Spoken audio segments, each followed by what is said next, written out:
The voice of sharing. Durian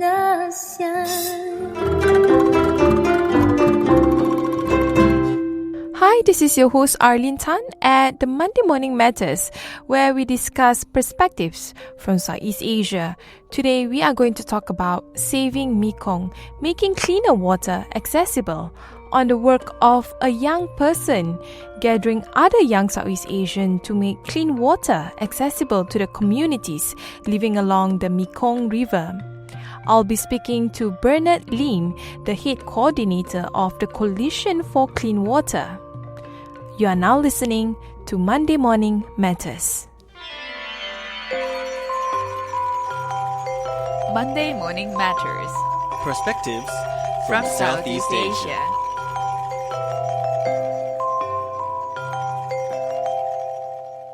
Hi, welcome to Monday Morning Matters, where we discuss perspective from Southeast Asia. Today, I'm going to interview Bernard Lim, head coordinator of Coalition for Clean Water. First of all, I want to say hi and welcome to Durian ASEAN. Hey, yo, what's up, Durian ASEAN? Hi, Arlene. What's up? So yeah, all the way from Singapore there. Yep, that's right. And tell us more about this Coalition for Clean Water and what's your role in it. Basically, it's started with with a project by the U.S. State Department. The Young Southeast Asian Leaders Initiative. So this scheme was actually born out of a desire by the U.S. State Department to breed leaders in Southeast Asia. So the Generation Earth workshop was started from the Young Southeast Asian Leaders Initiative.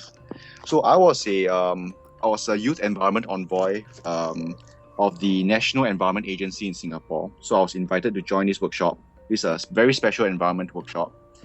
I met the US ambassador and I hobnobbed with many environmental activists across ASEAN.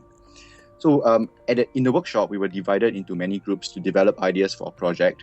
And of course, we were promised funds to fund our ideas after the workshop. So I was in a group with many Vietnamese, Cambodian, Indonesian, and Thai activists. We formulated a plan to actually build and implement a rainwater collection project for the whole Mekong region. Also, let me explain why the Mekong region. During the workshop, right? We were actually in Siem Reap, which was in Cambodia. It's a very bustling town full of activity. But when we ventured out of the town, right, we actually saw something very shocking. It was the dry season at that time. I think it was in around March. And then we were venturing across the lake formerly known as Tonle Sap. Why did I say former? Because the lake was all dried up. The lake had only boats resting at the bottom of the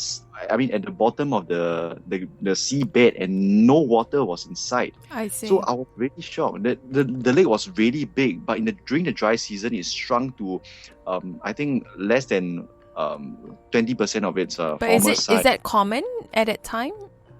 Yeah, it's actually very common during the dry season in the Mekong region, right? Which is, I think, around January to May. There's very little rain. It's really dry.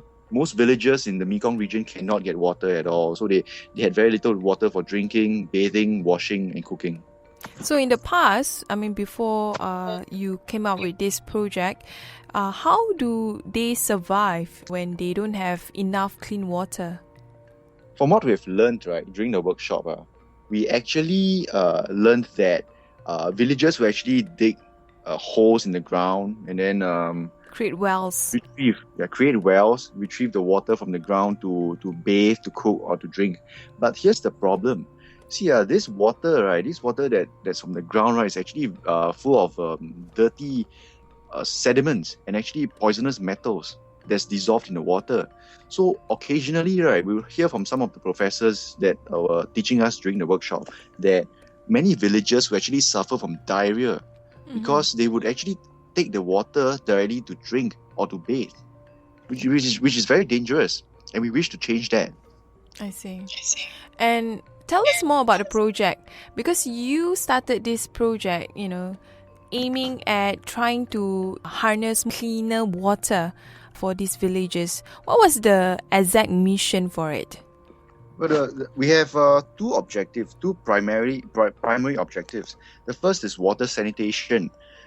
As I've said, the villagers in the Mekong region, right, actually don't have an idea of how to treat their water correctly.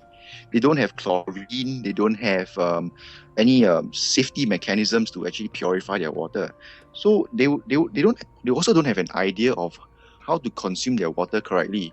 For example, one of the professors would tell us that villagers in Cambodia wouldn't boil their water because it has been an age-old tradition not to boil their water, and these villagers would actually consume the water directly from the well. They didn't boil at all? For what reason? Yeah. I mean, it is common knowledge that rain would fall from the skies and then seep into the ground and into the large caverns underground. So they would drill holes into the ground and retrieve the water. I mean, they do think that the water has already been purified by passing through multiple layers of soil. But then sometimes, right, there are like poisonous sediments and metals that have contaminated the water from factories, for example. They are operating near villages. So these villagers don't know that. They would take this water and drink it immediately from the well, thus actually getting illnesses along the way. Tell us more about the project. You call it water-o-meter, if I'm not mistaken? No, actually it's water-o-matic. Oh, water-o-matic. Tell us more about it. So this actually relates, the title of this project actually relates to the second objective of my project, which is water security. So from what we've heard and learned during the workshop, right, we know that, villagers are using well water, but we were brainstorming during the workshop, all the environmental activists, and we were thinking, what can we do to make the water supply a safe and secure water supply for all villagers in the Mekong region? So we hit on this idea, and it was actually related to some political ideologies that has been floating around during the workshop. Actually, yes, I was quite influenced by it, lah. We call it water-o-matic because we believe that every villager in the Mekong region deserves a clean and safe water supply. I mean, it's actually quite related to Marxism and libertarianism, actually. I see. How is that related? If you think about it, right, Karl Marx was actually preaching about the dialectic of world history. He predicted a world where the proletariat would rise up against the rich and take over the means of production. So, I mean, of course, this didn't really materialize. But then again, if you think about it, right, with the internet, with the digitalization, with the mechanization of this world, where machines are currently disrupting major industries, where the internet is disrupting major industries as well. We can look at Uber, we can look at Facebook, for example. I mean, we envisioned a world where every human has the means of production that he owns himself or herself to create a better life for himself and herself, and not to depend on others, and thus he doesn't have to work for the bourgeoisie. Each human will have the means of production to actually create a meaningful life for others as well. So we want a world like this where every human is self-sufficient, self-reliant, and able to create change for others as well. Yeah. So in a way, you want the villages, or you want the people that are the ones unable to receive clean water to have a sense of ownership, to be able to harness their own clean water without over relying on other people. Definitely.